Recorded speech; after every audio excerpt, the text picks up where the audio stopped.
আপনারা যারা ক্রিকেট খেলা দেখেন দেখবেন একটা নতুন ছেলে আসছে নাহিদ রানা নামে। এই ছেলেটা আজকে পৃথিবীর সবচেয়ে ফাস্টেস্ট বলার। তাকে আমরা সেইখান থেকে নিয়ে আসতে পারছি বিকজ অফকোর্স আমাদের ওই সিস্টেমে একটা মেরিটোক্রেসি ছিল।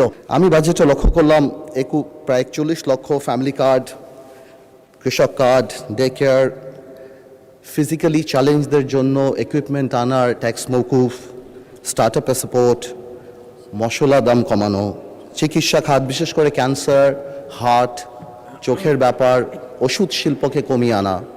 আই ওয়াজ ওয়ান্ডারিং যে এই বাজেটটা যখন মাননীয় অর্থমন্ত্রী লিখেছেন তার সাথে অবশ্যই মাননীয় প্রধানমন্ত্রী অ্যাডভাইস ছিল এবং যারা যারা ছিলেন তাদের মাইন্ডসেটটা কী ছিল।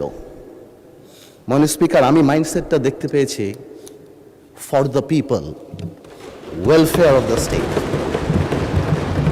প্রতি সপ্তাহে সর্বোচ্চবার বিকাশ পেমেন্টে 50 জন হবেন পেমেন্ট চ্যাম্পিয়ন। জিতে নিন টিভি সহ আকর্ষণীয় সব prize.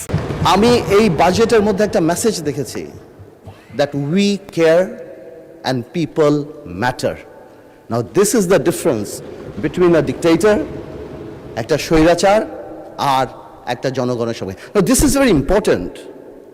This is very important এই কারণ আমাদের প্রিয় নবী হযরত মুহাম্মদ সাল্লাল্লাহু আলাইহি ওয়াসাল্লাম যখন মদিনা স্টেট করেন, মানে এর উপরে তো সিভিলাইজেশন হয় না, তার সবচেয়ে বড় পিলার দুইটা ছিল, একটা ছিল জাস্টিস আর একটা ছিল হিউম্যানিটি।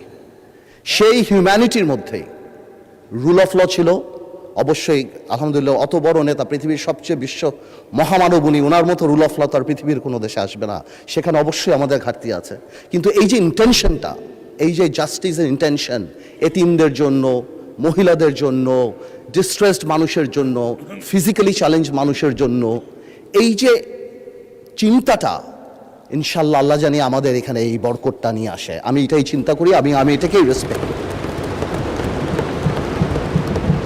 মানে স্পিকার, এই জিনিসটা অনেক বেশি ইম্পর্টেন্ট, কারণ আপনার যখন এই গুড ইন্টেনশন থাকে, যেমন সেই সময় মদিনা স্টেট, তারপর 700 ইয়ার্স সারা পৃথিবী রুল করেছেন, এবং যেইভাবে মেরিটোক্রেসি উপরে চলে আসছে, সেই সময় পৃথিবীর সবচেয়ে বড় বড় সায়েন্টিস্ট আমাদের মুসলিম বিশ্ব থেকে আসছিল।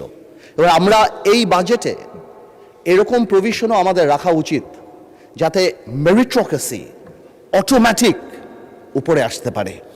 আজকে বাংলাদেশে একটা ছোট্ট এক্সাম্পল দেই, মেবি ট্রিভিয়াল, কিন্তু আজকে যারা ইয়াং জেনারেশন বা আপনারা যারা ক্রিকেট খেলা দেখেন দেখবেন একটা নতুন ছেলে আসছে নাহিদ রানা নামে। এই ছেলেটা আজকে পৃথিবীর সবচেয়ে ফাস্টেস্ট বলার। তাকে আমরা সেইখান থেকে নিয়ে আসতে পারছি বিকজ অফকোর্স আমাদের ওই সিস্টেমে একটা মেরিটোক্রেসি ছিল। আই এম শিওর বাংলাদেশের কোনায় কোনায় এরকম হাজার হাজার বিভিন্ন সেক্টরের নাহিদ রানা আছে যাদেরকে আমাদের নিয়ে আসতে হবে।